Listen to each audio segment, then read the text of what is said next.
Welcome to the Salmon Runs YouTube. Enjoy the video. In this video, I will explain how to play Cuphead on Nintendo Switch, an easy guide. To begin, use the left joystick for movement, navigating your character across the screen. You can jump by pressing the B button, which is essential for dodging attacks and reaching higher platforms.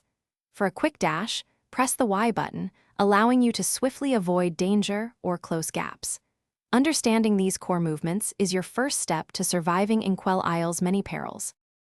Mastering combat requires both offense and defense. Hold down the X button to unleash a continuous stream of bullets, aiming in 8 different directions using the left joystick. Parrying is crucial. Tap A when hitting pink objects to bounce off them, building your super meter. Once your super meter is full, activate powerful special attacks by pressing L, delivering significant damage or providing crucial invincibility frames. Practice these actions to become a formidable force against the bosses.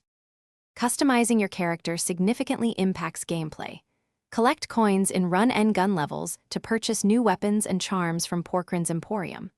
Weapons like the Spread or the Chaser offer distinct firing patterns and ranges, suitable for different situations. Charms, such as the Smoke Bomb or the Heart, provide unique passive abilities like invincibility during a dash or extra health. Experiment with combinations to find your preferred loadout, enhancing your chances of success. Overcoming Cuphead's challenges demands patience and strategy. Observe enemy attack patterns carefully, as every boss has distinct, predictable moves you can learn to counter. Do not be afraid to take short breaks if you feel frustrated. Returning with fresh eyes often helps. Playing with a friend in co-op mode can also ease the difficulty, allowing you to share the damage and revive each other. Remember, practice makes perfect in Quell Isle. Thanks for watching. Consider subscribing if we helped you.